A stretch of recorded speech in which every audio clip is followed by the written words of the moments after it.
Bom, pessoal, agora a gente vai falar sobre os números complexos, né? Também chamados por números imaginários. Né? Aqui na figura a gente tem a classificação dos números, né? A gente tem os números naturais, que são aqueles números que vão de 0, 1, 2, 3, 4, 5 e até infinito.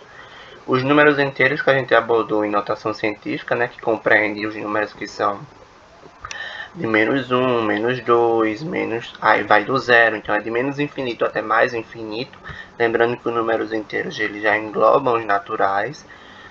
Por sua vez, a gente tem os números racionais, que já engloba tanto os inteiros quanto os naturais. Então, além dos inteiros, né, a gente tem também os números...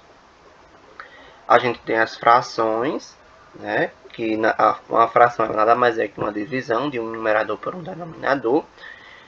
Que aqui a gente também tem as dízimas. Nessa divisão a gente pode ter dízimas periódicas.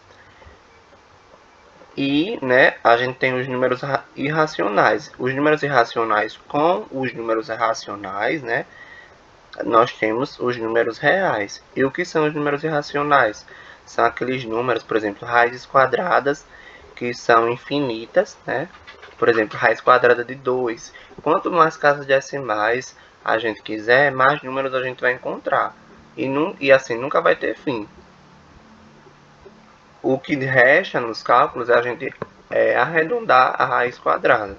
No caso da raiz quadrada de 2, por exemplo, a raiz quadrada de 3, né?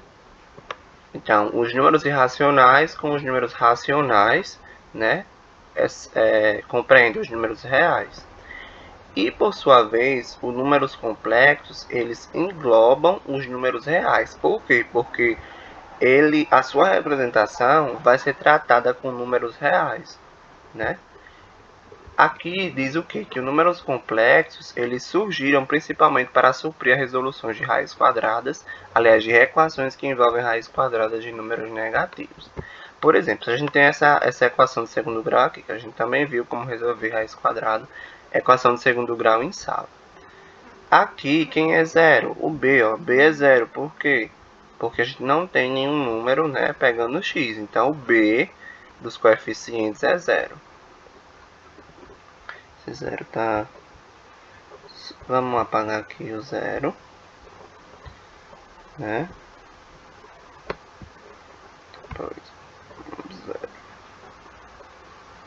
B aqui é zero. Por quê? Porque a gente não tem x, né? A gente só tem A e C. Porque a gente tem x ao quadrado e tem o termo independente. E como é que a gente faz essa resolução? A gente poderia aplicar a Bhaskara, mas vamos fazer aquela resolução mais rápida, né? A gente vai isolar o x, ó. X ao quadrado. Esse C do mais 1 passa para lá da igualdade do menos 1, né? E o zero a gente não reescreve, por quê? Porque o zero, qualquer coisa somada a zero é ela mesma. É como se o menos 1, né, que foi para cá, esse mais 1 passou a ser menos 1, somasse com zero dá o próprio menos 1. Então, x... Lembre que quando a gente tem a potência, né, ao quadrado, a gente passa para o outro lado e vira raiz. Só que nesse caso aqui, a raiz, né, ela vira tanto positiva quanto negativa. Então, seria x é igual... x é igual a mais ou menos raiz quadrada de menos 1. Essa seria a solução, né? Só que não é uma solução real, por quê? Porque nos números reais não existe, né? Não existe raiz quadrada de número negativo. Entendeu? Por isso que os números complexos eles surgem como uma solução para que cálculos sejam feitos com raízes quadradas de número negativo. E a raiz quadrada do menos 1, né? Raiz quadrada de menos 1, ela recebe uma denominação de i. Então, raiz quadrada de menos 1 é igual a i, que é a unidade imaginária dos números complexos. O i, a letra i, ora pode ser i, também pode ser j. Lá na frente, né? Quando a gente vai fazer cálculos, algumas situações a gente usa o j como sendo a raiz quadrada de menos 1. Porque o I, né, em eletricidade, ele é a intensidade de corrente elétrica. Então, para não acontecer alguma confusão, então adota um J. Por isso que eu falo que os números complexos é bom que vocês aprendam, porque provavelmente vocês vão ver lá na frente, na alguma disciplina de eletrotécnica, que vocês vão trabalhar com números complexos. Então, por definição, o que é que diz? Os números complexos são números compostos por uma parte real, né, e uma parte imaginária. Aqui a gente tem, ó, geralmente os números complexos, eles são chamados de Z. Pode ser Z1, Z2, Z3. E ele tem esse formato. Essa forma aqui é a forma retangular ou cartesiana, né? Como é essa forma retangular ou cartesiana ou algébrica, né? A gente tem um número real, a parte real, A e B, eles pertencem aos números reais. Lembra que eu falei antes dos números reais, né? Os números complexos, eles englobam os números reais. Porém, os números reais, por exemplo, quando a gente tem números complexos, eles não são enquadrados, aliás, os números complexos eles não fazem parte dos números reais, né? Aliás, os números reais aqui estão englobados, né, pelos números complexos. Então, tanto A e B são números reais, são números, né? O A é a parte real e o B é a parte imaginária, que está ao lado do I. Lembra que eu falei que o I é a unidade imaginária? Lembra? Por isso que, né, B é a parte imaginária. Eles representam, os números complexos, eles representam um conjunto de todos os pares ordenados. Eu vou explicar o que é um par ordenado. O par ordenado ele tem esse formato, x e y, né, cujos elementos pertencem ao conjunto dos números reais, né? Esses elementos de x e y, eles pertencem aos números reais, né? Como eu disse, os números complexos, eles são formados por números reais, né? Já que eles englobam os números reais. Porém, usa-se esse i, que é justamente para se referir a uma raiz quadrada, né? Uma raiz quadrada de número negativo, entendeu? Pronto. O que é um par ordenado? Um par ordenado ele é representado num plano cartesiano. A gente tem o eixo do y, que são os eixos das ordenadas, né? E os eixos do x. Então, a gente tem o eixo do y. Quando eu falo eixo, é essa seta, são as setas, né? E o eixo do x, que são as abscissas. Então, x são abscissas e y ordenadas. Então, esses eixos eles se interceptam, né, em 90 graus. Ó. Aqui a gente tem um ângulo de 90 graus. Então, x, como é que a gente... No eixo x a gente tem vários números que podem ser escritos, assim como no eixo y. Então, como é que a gente representa um par ordenado? A gente faz uma paralela. Por exemplo, se x aqui fosse 2. Se a gente tivesse o par ordenado 2 e o par ordenado 1 em y. 2 e 1, né? Na verdade, o par ordenado são os dois números par.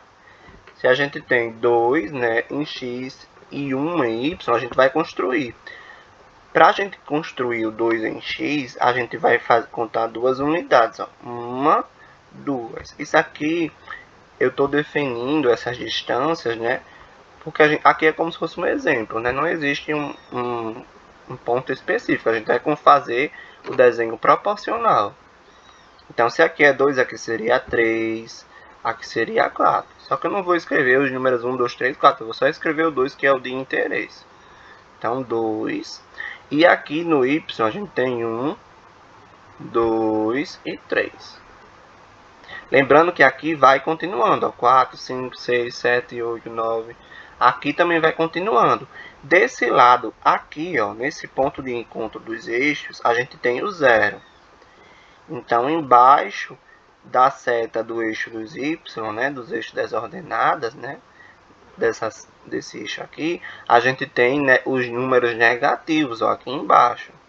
Então, seria menos 1, menos 2, menos 3, menos 4.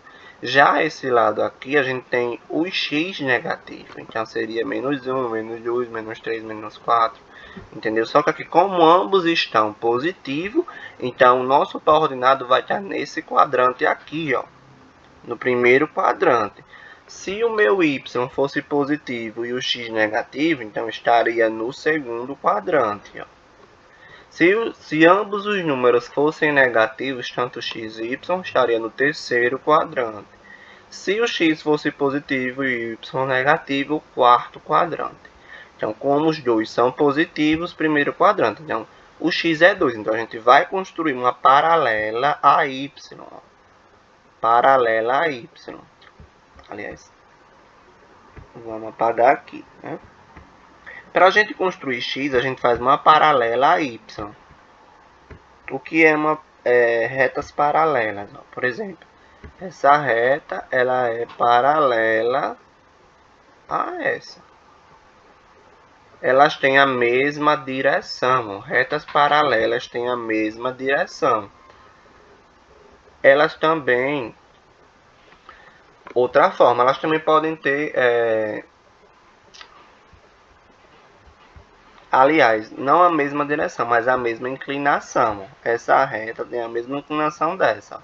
Essa reta tem a mesma inclinação dessa. Elas podem ter a mesma direção, mas também podem ter direções contrárias. Por exemplo, essa reta indica a direção para lá, já essa indica a direção para cá.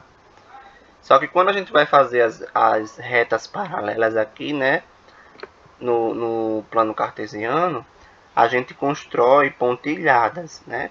Se o 2 a gente vai fazer uma reta pontilhada, né? Aliás, a gente vai fazer uma reta pontilhada paralela a y, a direção de y é assim, ó.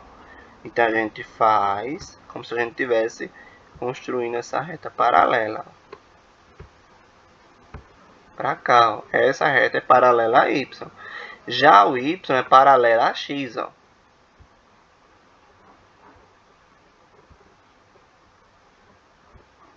E a interseção, né, o ponto de encontro dessas retas paralelas pontilhadas, né, a paralela a x e a paralela a y, é o ponto de interesse. Ó. Então, eu vou aqui apagar com a borracha.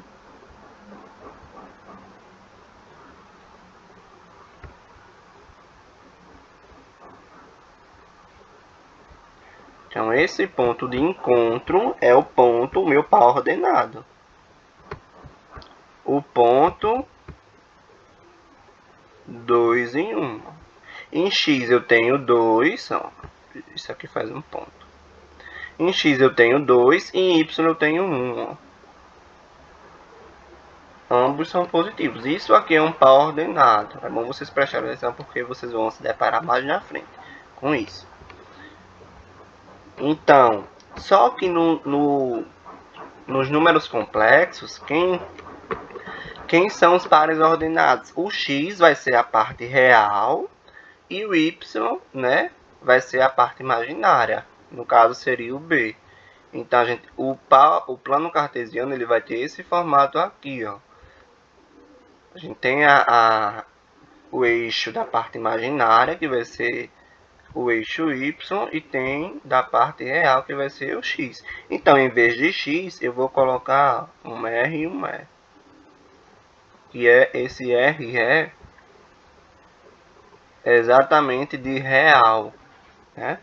E da imaginária, ó, é um I e um M. Então, a gente já sabe que o quê? Que quando a gente tiver um número complexo, a gente pode representar ele no plano cartesiano.